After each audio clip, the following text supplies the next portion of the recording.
Welcome back to another episode of Paranormal Bad Bitches. Today we are going over the Whaley House. Now, a couple of things before we get started. This goes over a lot of depression and suicide, so if you guys are not good with that kind of content, I highly recommend that you do not watch this video. Viewer discretion is advised. Alright, the Whaley House. It is known to be the most haunted house in America. Okay? This house has been known to be haunted for over 170 years. Which is like kind of crazy. It's located in Old Town San Diego and has been turned into a museum. So you can go check it out for yourself if you'd like. They offer day tours, overnight tours, night tours, anything you can really imagine. Now, from the very beginning, Thomas Whaley, he was born on October 5th of 1823 in New York City. He is the 7th child out of 10 in his family. And he took over his father's business and left New York on the 1st of January in 1849. He traveled to San Francisco during the gold rush where he would engage in business. He went to San Diego September of 1851.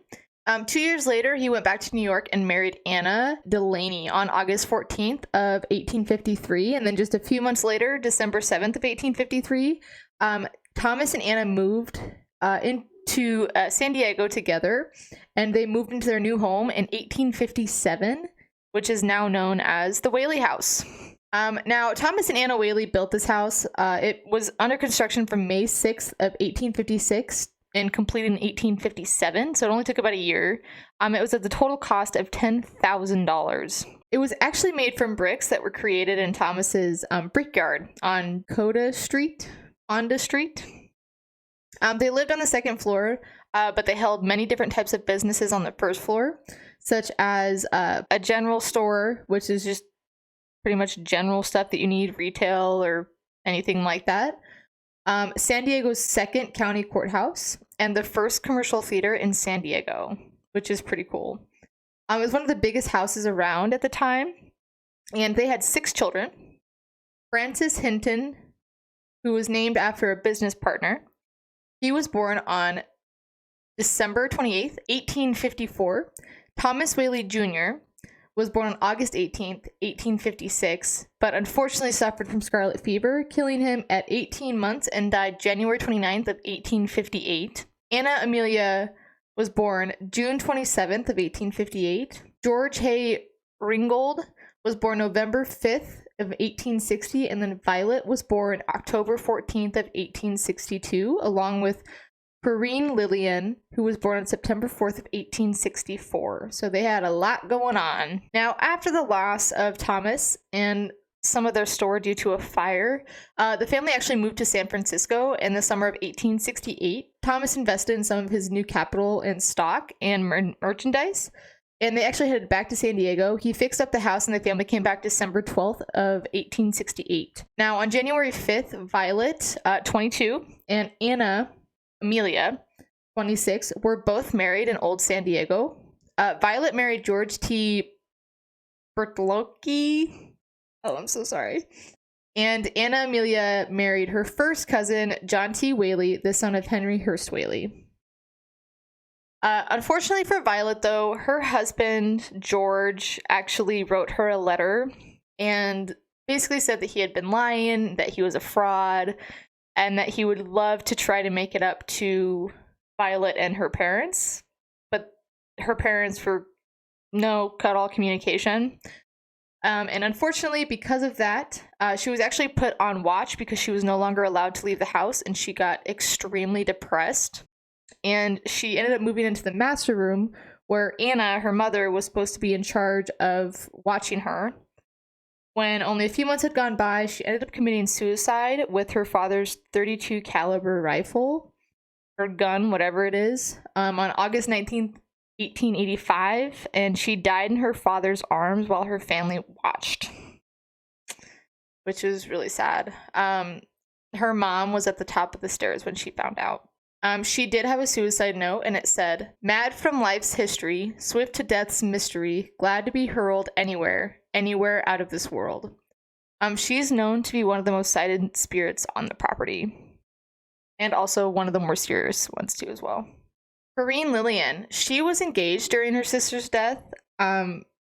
but he ended up breaking it off due to the scandal it raised. And Thomas then built a single-story frame house down in downtown San Diego for his family to move into.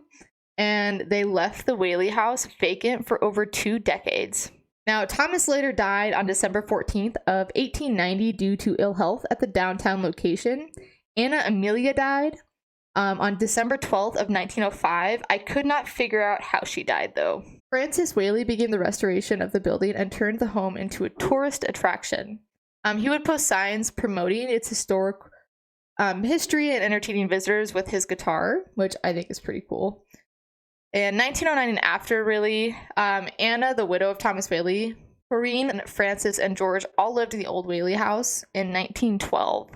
Now, in 1913, Anna actually died at the age of 80, and a year later, Francis died November 19th of 1914. George died January 5th of 1928, and Corinne Lillian Whaley continued to live until her death in the house in 1953.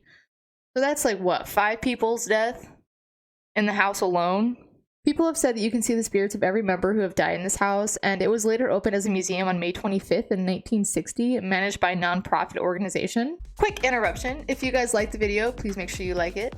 If you guys don't like the video, comment down below and tell us why, and please don't forget to like and subscribe and support our channel. Now, make sure you guys hop on at 6 p.m. on May 22nd, as we went to the Fair Elementary School, and that's when we'll be posting the video. So make sure you guys do that. Don't forget, you can also check out our podcast. It goes every Tuesday morning and Friday morning. Back to the show. That was terrible. I'm sorry. Another part of the property that a lot of people are known to kind of say is haunted is the El Campo Santo Cemetery. Known to be the most haunted cemetery in California, actually. This is where most people say that there are known to be hauntings of the Whaley House because everyone who died in the Whaley House was actually buried in this cemetery. You can see full body apparitions like a woman who disappears behind a tombstone or a man with a top hat. It's also known to be a little bit bigger than it's shown kind of like on the map. So people say that like the bodies go underneath the street that people drive on, and because of that, a lot of people actually have car issues when they're driving over the cemetery, which is kind of crazy. One person we're going to talk about today is Yankee Jim, or James W. Robinson. He moved to California looking to work with the gold mine and come across some money. Now, everyone did not like him very much. They all assumed that he was kind of a criminal and kind of accused him of murdering a lot of people. Now, I don't know how people have been finding pictures of him. I cannot find a single picture of this guy. I can't. If you can find one, send it my way, because I cannot find a single picture of this dude. Unless it's a judge, but it's not the same person.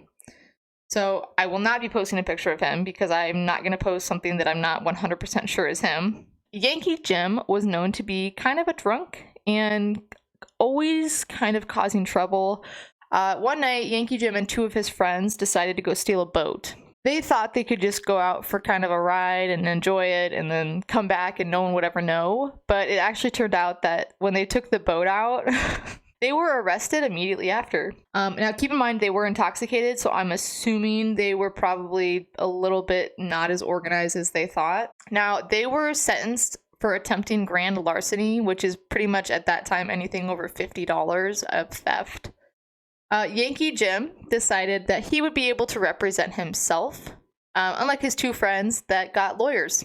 And that was the biggest mistake he ever made. The other 2 were only sentenced to a year in prison, and Yankee Jim was sentenced to be executed in the gallows. Now, keep in mind, he was very tall.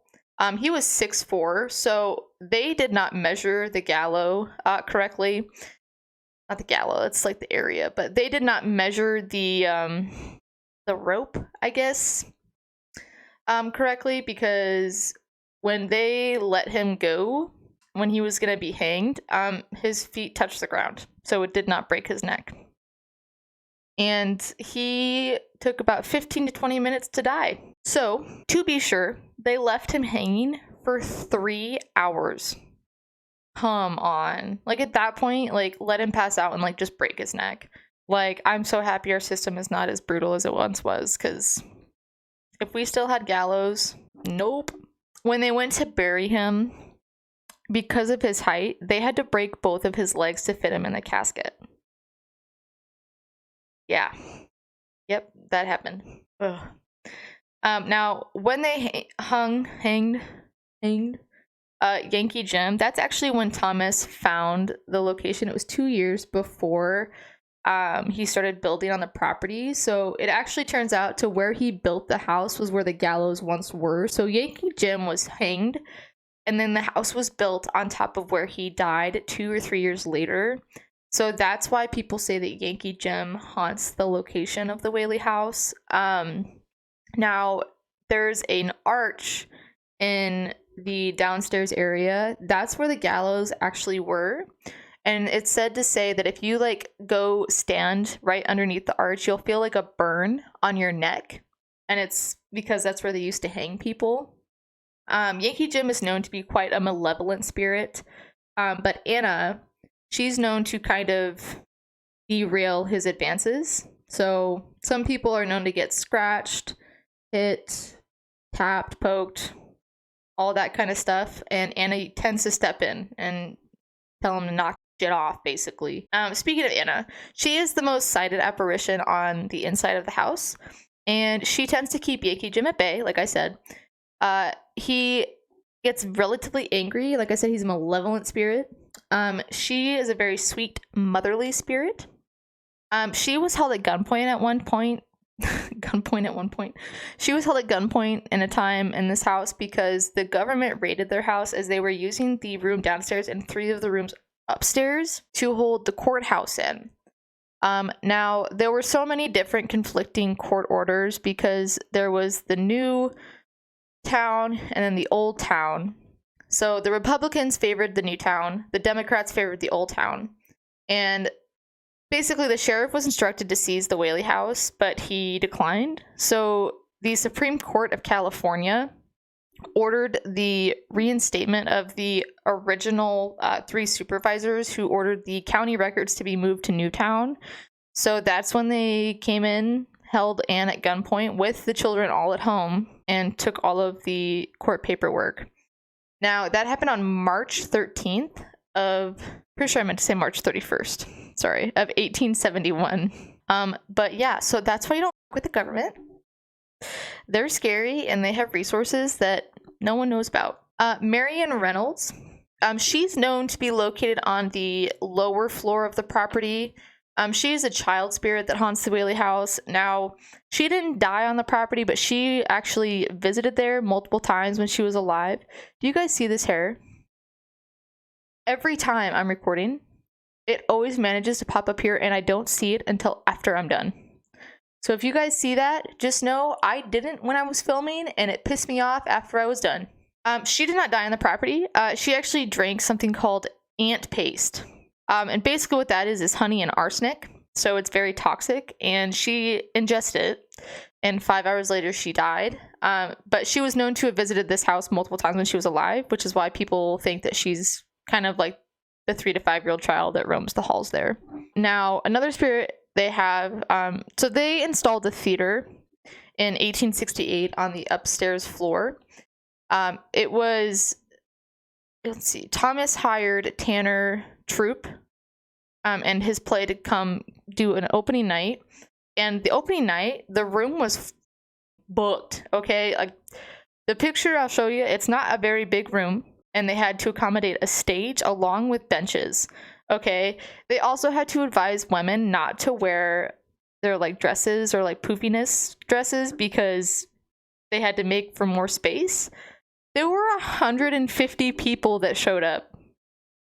Could you imagine fitting 150 people into one room? That's insane. Now, the main leader, Tanner, he died 17 days after the opening night, and his troupe had disbanded itself by the end of January of 1869.